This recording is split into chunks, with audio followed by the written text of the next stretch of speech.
Hari ini ada 3 berita terbaru dan terupdate tentang Prabowo dan Gibran. Silahkan simak baik-baik, inilah berita yang pertama. Presiden diduga dukung Prabowo Gibran, kata pengamat, yang ingin Jokowi netral cuma mimpi di siang bolong.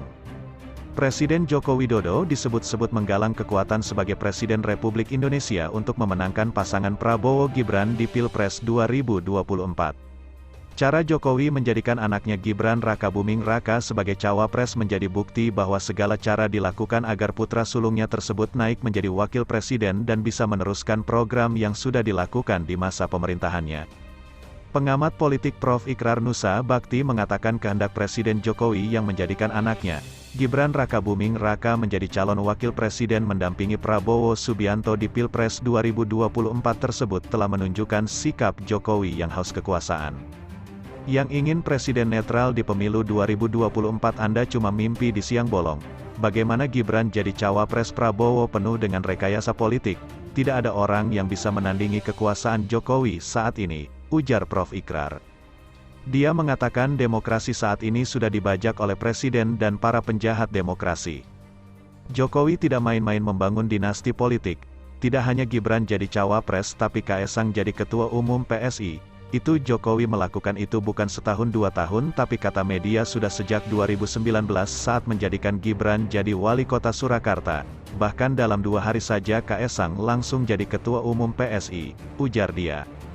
Prof. Ikrar mengungkapkan ketika Gibran menjadi wali kota Solo kemudian ingin didorong menjadi cawapres di pemilu 2024. Jalan Gibran sangat mulus, tidak ada kendala apapun yang menjegalnya. Seandainya Gibran bukan anak presiden dan Jokowi tak punya ipar ketua MK itu menurut saya hampir-hampir tidak mungkin Gibran itu lolos di MK, atau Kaesang kalau bukan anak presiden mana mungkin Kaesang jadi ketum PSI, tuturnya. Dia kemudian mengkritik para politisi muda partai PSI yang awalnya menolak Prabowo menjadi presiden, sekarang malah mati-matian mendukungnya. Saya heran dengan teman-teman PSI yang muda-muda itu ya, yang dulu sangat anti Prabowo sekarang ya kita lihat. Ada jejak-jejak digitalnya, pungkas Prof. Ikrar. Itulah berita yang pertama, sekarang Mimin akan bacakan berita yang kedua. Bahlil dan Luhut kompak sindir Tom Lembong yang ungkit bikin contekan pidato Presiden Jokowi. Tom Lembong mengaku sudah 7 tahun membuat contekan pidato untuk Presiden Jokowi. Adapun, perkataan Tom Lembong mengenai dirinya pernah memberi contekan kepada Presiden Jokowi ini, merupakan respons dirinya setelah nama dia disebut-sebut oleh cawapres nomor urut 2, Gibran Rakabuming Raka, yang notaben anak dari Jokowi, saat debat cawapres terakhir. Menanggapi hal tersebut, Menteri Investasi dan Kepala Badan Koordinasi Penanaman Modal Bahlil Lahadalia menyindir keras Tom Lembong. Menurut Bahlil, ko-kapten tim pemenangan nasional Anies dan Muhaimin itu tak perlu merasa pintar, karena jabatan menteri itu serupa pembantu presiden yang tugasnya memang melayani. Yang namanya mantan menteri, namanya mantan pembantu presiden ya tugasnya memang melayani presiden.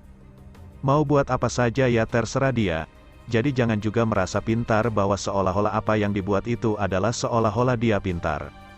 Kadang-kadang Presiden Jokowi ini cuma iya-iya aja padahal enggak dipakai juga pidato, itu konsep entar aja, padahal enggak pinter-pinter banget juga, kata Bahlil.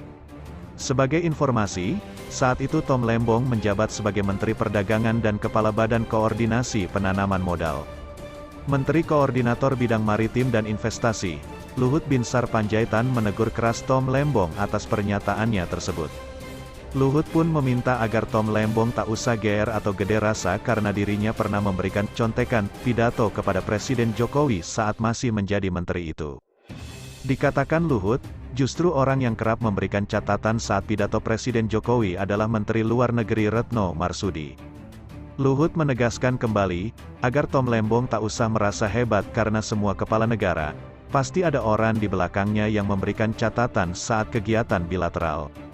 Selaras dengan Bahlil, Luhut juga mengatakan, apa yang dilakukan oleh Tom Lembong hanyalah tugas dia sebagai pembantu presiden. Apakah karena Anda hebat melakukan itu? Tidak. Itu tugas Anda sebagai pembantu presiden, ujar Luhut. Luhut lantas mengingatkan, semua yang sudah selesai, semua yang ada di masa lalu, biarlah berlalu.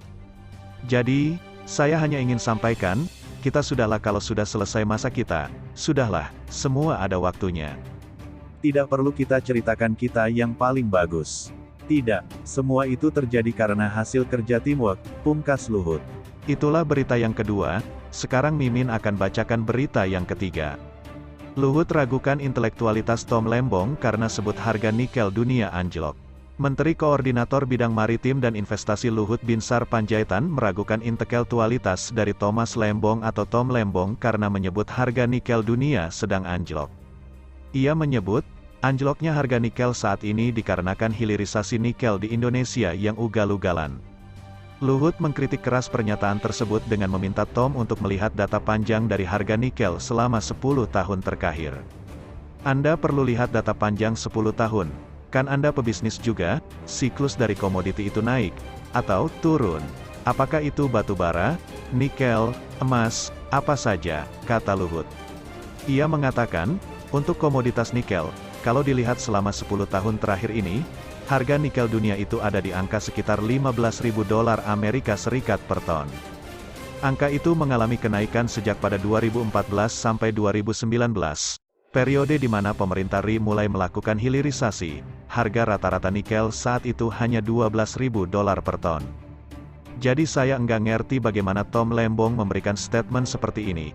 Bagaimana Anda memberikan advise, nasihat, bohong kepada calon pemimpin yang Anda dukung? Saya sedih lihat Anda, ujar Luhut. Artinya, intelektual Anda menurut saya jadi saya ragukan. Oke Anda memang betul seorang intelektual, tapi karakter Anda menurut saya enggak bagus, lanjutnya. Luhut kemudian mengungkap perilaku Tom Lembong ini bahkan sampai mendapat sorotan dari cucunya sendiri. Cucu dari Luhut ini mempertanyakan bagaimana Tom Lembong, seorang mantan menteri, kini malah menjelekkan pemerintahannya sendiri. Cucu saya saja komentar yang di Georgetown, waktu Anda Tom Lembong bicara di Washington DC 2 minggu lalu, ungkap Luhut. Berita selanjutnya, para pegiat hukum desak Jokowi cabut pernyataan Presiden boleh kampanye. Para pembelajar dan pegiat hukum tata negara dan hukum administrasi negara yang tergabung dalam Constitutional and Administrative Law Society mengkritik pernyataan Presiden Jokowi mengenai Presiden boleh berkampanye. Perwakilan CALS sekaligus pakar hukum tata negara Bivitri Susanti menilai, pernyataan Jokowi bertentangan dengan pertanyaan-pertanyaan Presiden sebelumnya yang menyatakan akan netral dan meminta seluruh jajarannya netral. Seperti diketahui, putra Presiden Jokowi, Gibran Rakabuming Raka, maju sebagai cawapres pendamping Prabowo Subianto di Pilpres 2024. Perubahan sikap ini membuktikan dengan semakin jelas betapa pentingnya larangan politik dinasti dan nepotisme dalam pemilihan umum. Tak mudah bagi Jokowi untuk netral ketika anaknya berlaga dalam pemilihan presiden, kata Bivitri. Padahal, Bivitri menjelaskan, harus disadari seluruh pejabat negara melanggar prinsip keadilan dalam pemilu kita berasaskan langsung umum bebas rahasia, jujur, dan adil, bila aktif berkampanye, sebagaimana diamanatkan Pasal 22 UUD 1945.